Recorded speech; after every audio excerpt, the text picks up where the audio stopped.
idea here. So break it here, break it flat, and then back to the head.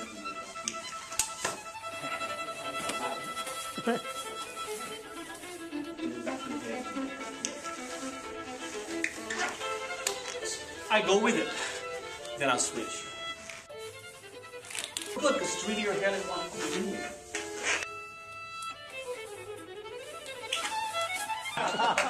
Enter here. Enter here. Right.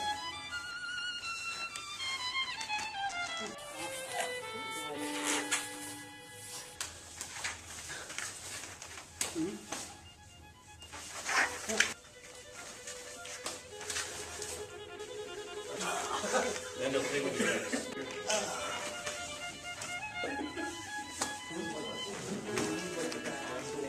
See here?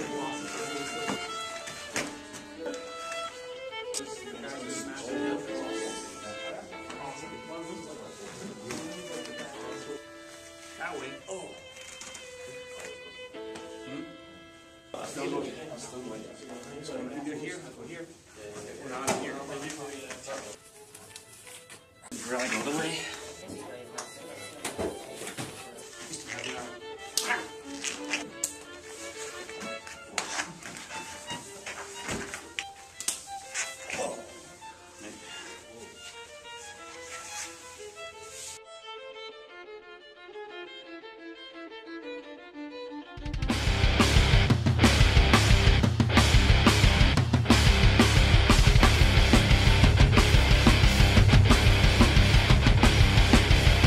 My name is Doug Marcaida.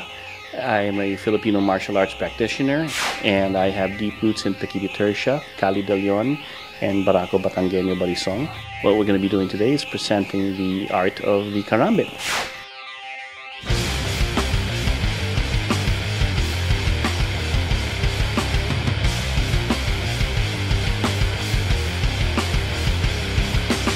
I got started with initially with Omar Hakim when I saw Pekiti Tirisia. I learned the other facets of Pekiti through Bill McGrath and Tom Bizio before graduating on to Grand Tuhon Leo Gahe, the head of the system. I also have roots with Kali de Leon under Master Guru Jun de Leon, and the Barako Batangueño, which is not really a system but more of a philosophy of training, through Tito Jun Saludo. And these are the three main Holy Trinity, I call them, of my teachers.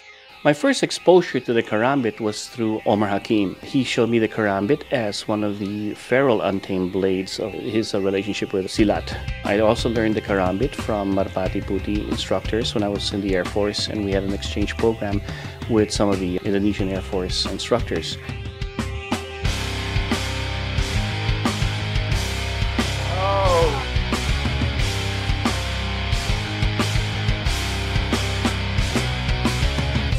Most martial arts styles that I've seen use the karambit are from Southeast Asia. The countries of Indonesia and Malaysia practice silat. In the Philippines, the karambit is called as sanggot, or used as a farming tool rather than a particular weapon. But when introduced to me by my teachers, we started looking at the karambit as a curved weapon blade. So it really complements the Filipino martial arts in terms of the knife as a curved blade with the different attributes of controlling because of the curve, but you still have the puncturing, you still have the lacerating, you still have the impact use of the karambit. When you capture, to cut. See? Cut. That's the sharpness of that, right? The design of the karambit is once again made to mimic the claws or the tooth of some animals. It has the ability to control and hook into its prey.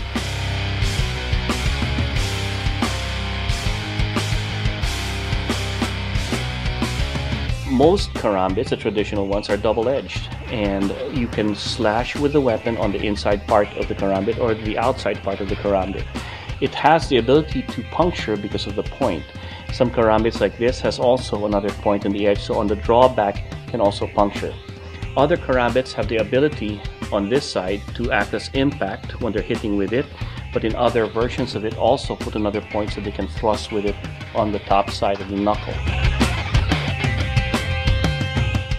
So the karambits are very versatile in its use, and in modern day use you will find that the karambit has been transferred from a fixed blade into what they have now as a folder version of the karambit, where the karambit can be kept legal in use by the ability to have it folded, ease of carry.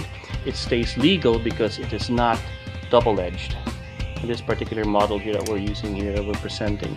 So this is the modern use of the karambit as you can find nowadays as a folder. One of the features of the karambit is that it does have its finger ring in here. And a lot of people believe that in times of stress, the hands may open up and drop the blades. So in straight blades, the ability of that is missing. Whereas in the karambit, you have that. Break that pinky. Aye.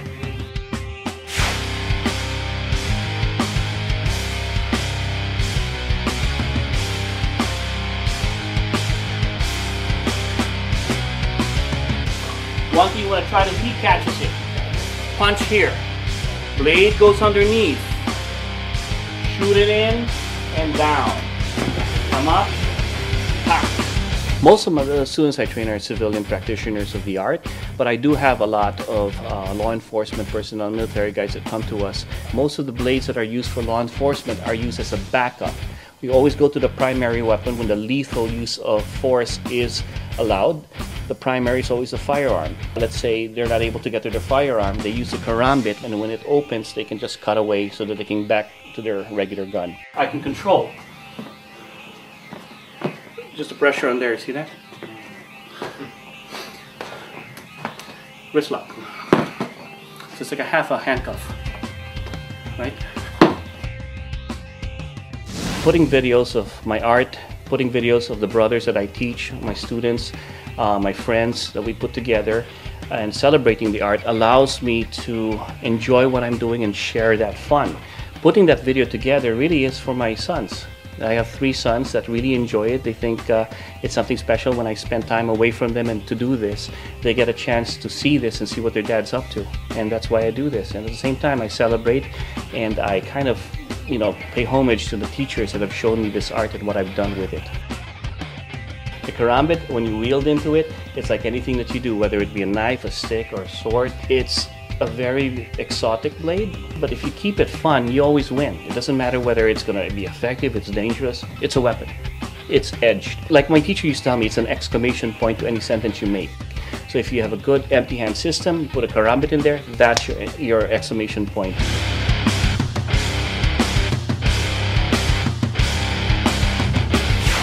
You're watching Inside Martial Arts.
1 sector, 2 sector, 3 sector, 4. And then finish. Okay? Boom, bang, bang, boom, pop. You're right there. Okay? So 3 areas only. And that's the other area. I always do this because it's easy to just attack the arm. It's always good to attack another person. This person, where's your buddy? He's right there because that's the other buddy. Come in again. Now, where's your friend? He's there. I'm ready for that. Where's your friend? Oh, that's your friend right here. Where's your other friend? On the high line. Come in again. See? Punch. I'm on the outside. So, as a feeder, he gives me many things to play with. So I train my skill of movement. Meaning, hit. Now I want to go to the inside. Punch. I go to the outside. I go under the bridge. Under the bridge. Oh, now punch. On top of the bridge. Wait. Ah, over the bridge. Inside. Sometimes I go here. Over the bridge here. Punch. On top of the bridge here. Or over the bridge there. Pop. This is how you create the path of least resistance. Explain. En fait, il s'amuse. En faisant ça, il demande de bouger dans tous les sens et lui, il va suivre. Comme ça crée... C'est un exercice, mais ça va l'aider après pour développer son style, enfin la possibilité de répondre sur 1 ou 2 attaques. Donc il faut vous amuser, il faut prendre plaisir et vous enchaîner. Il n'y a jamais de fin.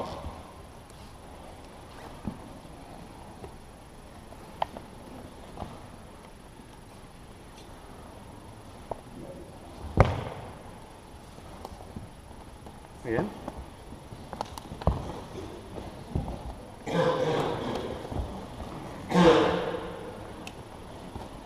See? So you can start putting your disarms and your techniques. That's it. Always touching me, huh? Okay.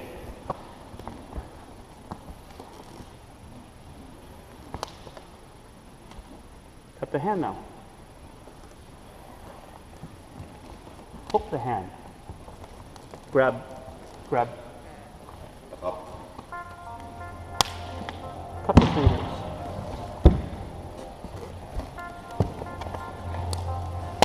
See?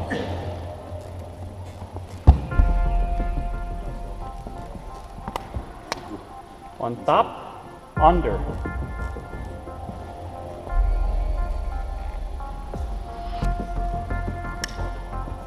Again. Sorry. Huh? Thumb. Break it and cut. That's your nose. Huh? So, on top. Again. Under with the thumb. Inside with the thumb. Oui. Top, under, inside, outside. So, on. Now we play. Okay? Can we try? You form a box. 1, 2, 3, 4. 1, 2, 3, 4. Oh. Please try. Practicality to me is basically being able to use what you've learned. You see, if you don't use what you've learned, in actuality, it's all theory, right? It's not so much what you do, it's how you do it. And that's what I like about it, you know. I can do it this way, sure, but that's boring. I'd rather do it this way. Right. The question is, how practical is it? Well, let me show you. Bam. And I'll just break that throat. Being able to adjust the wrist and understand the mechanics of what makes the wrist release a weapon. If everybody's keeping it simple, right? Then what makes my simple better than your simple? The fact that I can do complex. Now, if I can make my complex simple, then my simple is going to be better than your simple. Engage, and engage, and engage. The difference here is that I know that hurts. I know if I have a knife, it's going to cut. I don't doubt, because history has proven its efficacy. There's a body count. Every war's been fought with a weapon. I also don't doubt the efficacy of a bullet when it leaves its barrel. So I trust that. This is not empty hands, this is weapons. I'm going to take the same technique and use a baseball cap. Again, kick back. Again, kick back. Working with a lot of people who are actually in the field, weapons do hurt people, and I'm in the medical field. I've seen what weapons do to the body, so you don't need skill for that. This is all about learning the art, enjoying it, and having fun with it, at the same time learning something that possibly you can use in the streets. Now the question is, why didn't he use his right hand for drawing? Because his right hand is busy keeping the retention on there, so that it's not, as opposed to two hands. Most in other places will use both hands. Allows me for this. Alright? In this case, separation of the body allows for the draw. Now he's still maintaining the retention there.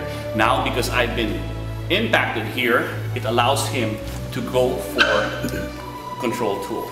So this looks all very a little bit complicated and complex, but what would the reality be after that first strike to the face? Exactly. In Kali, we do dynamic training. You see us hit 10 times. Overkill. No, I have one training partner, 10 different targets. Fix! Now the full weapon is drawn. Now he's got the ability to draw his gun. Create space while using the impact tool. I'm allowed to use this motion here because of the capture of that, right? Bam. You're not cutting people to pieces, right? Which, in this particular case though, he has the right to actually go to lethal force. They are going after his firearm, so lethal force is allowed, is that correct? So, they're allowed to do that. But in case of, let's say, security purposes, people who are not in law enforcement or the military, right? Where sometimes even an altercation and you pull onto something that's already ready to start cutting to pieces, that's a lot to go for in a court of law.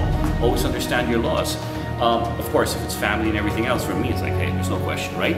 But if we're talking of people who think weapons, Kali just happens to be a weapons art. We start with weapons. Doesn't mean we don't have physical weapons, but our mindset is the weapon.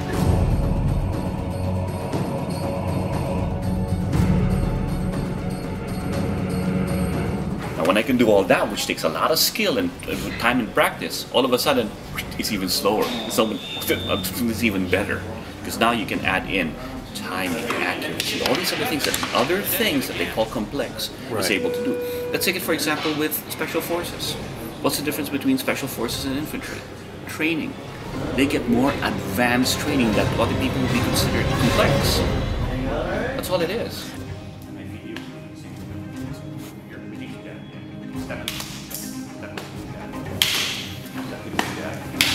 That's how I actually learned about Filipino martial arts as well. I was in the service. When I was in the Philippines, I took everything but Filipino martial arts.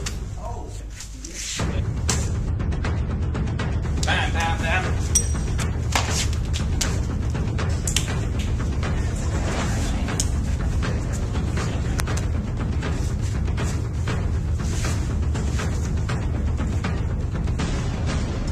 That's your...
cross. Then we take it out, back to where we were again.